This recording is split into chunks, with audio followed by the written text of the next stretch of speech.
Hey, bear. Hey. Hi. I'm John Waller. I'm the Glacier Park bear biologist. My job here at Glacier is to help keep bears safe and to keep people safe and make sure everybody gets along here at this beautiful national park. We're out here in Dutch Creek on the western side of the park, and what we'll do today is talk a little bit about how we can be safe hiking in bear country. Glacier National Park is the home of both black bear and grizzly bears. And I was just making a lot of noise there to make sure I didn't surprise a grizzly bear at close range. Most of the encounters between bears and people in the park here happen when people surprise bears at very close range. During the summer, when all this vegetation is leafed out, visibility can be very poor, and so it's possible for people to sneak up on bears without meaning to. So how do I prevent that from happening? Well, as you just saw, I clapped, made some noise, shouted out, "Hey, bear! Hey!" just to let the bear know that I'm present and can move away. The other things that I do when I am hiking in Glacier Park is I always carry bear spray with me, and it's always accessible. I can pull it out quickly and deploy it when I need to. I highly recommend that all hikers in the park carry this, just in case. So there you are, hiking through Glacier Park. You see a bear, it's close. What should you do? The first thing I recommend that everybody know is the difference between black bears and grizzly bears. So look for those characteristics that distinguish the two species. Does it have a dished face or a more rounded nose? Does it have a big hump on its back? Is it grizzled in appearance? Does it have sort of a silvery, glimmery coat? Does it have big claws? Those are the main characteristics that will tell you whether it's a black bear or a grizzly bear. Color is not a good distinguishing characteristic because black bears in Glacier Park can be almost any color from nearly white to jet black and anything in between. And grizzly bears can also be quite dark or they can be quite light. So look for those distinguishing characteristics, the hump, the claws, that dished face.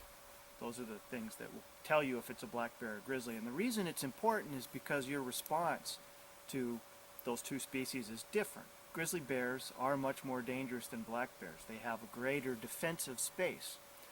A grizzly bear is more likely to charge you if you get too close. So if you know the difference, you can gauge an appropriate response.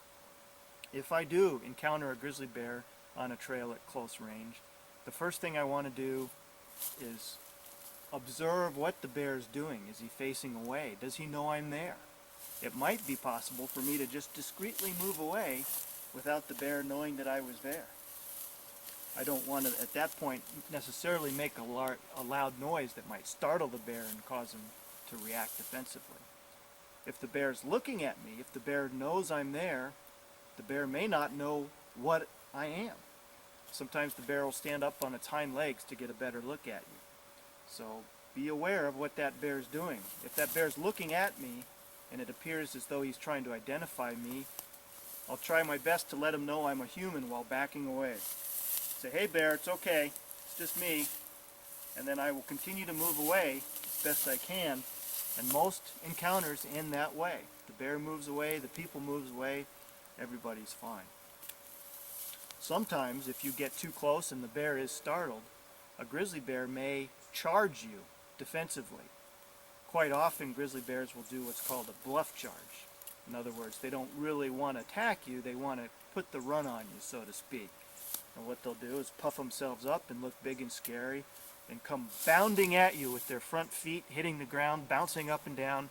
Their head will be up and their ears will be up. They'll be looking at you and they'll make huffing noises. They'll go. That's a bluff charge. And what he's doing is seeing what you're going to do.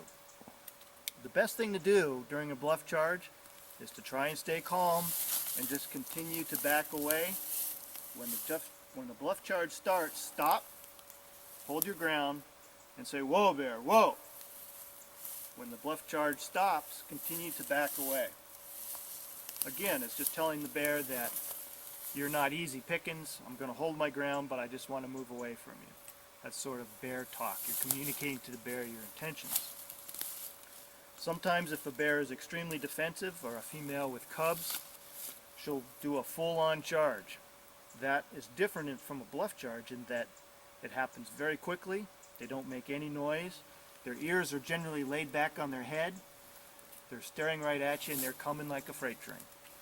And there's not much you can do in that situation except play dead. I think people often have a natural instinct to run when they see a bear. That's generally not a good idea for two reasons. First, it triggers a bear's natural chase instinct. They will just want to try and chase you down just because it could be fun. And the second thing is because you can outrun a bear. Grizzly bears can outrun a horse at short distances. So the best thing to do if you think that bear is going to hit you is to turn around and play dead. So if I had a bear coming at me, I would stand. If I didn't have bear spray, the next best thing is to fall flat on the ground with your feet spread apart. If you're wearing a pack, leave your pack on because it'll protect your back.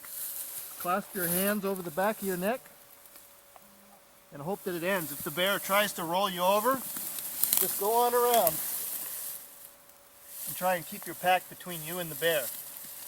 In most circumstances, the attack will be over in seconds. Make sure you stay on the ground until the bear leaves the area. Again, that's a very uncommon occurrence and doesn't happen very often, but you should know what to do if it does happen. But again, being aware of your surroundings is very important. Carry your bear spray, and most important of all, make sure you make noise when there's a chance that you might encounter a bear at close range. Many people are hesitant to hike in the park because they read about bear attacks and maulings. And I encourage people to know the risks, know your surroundings.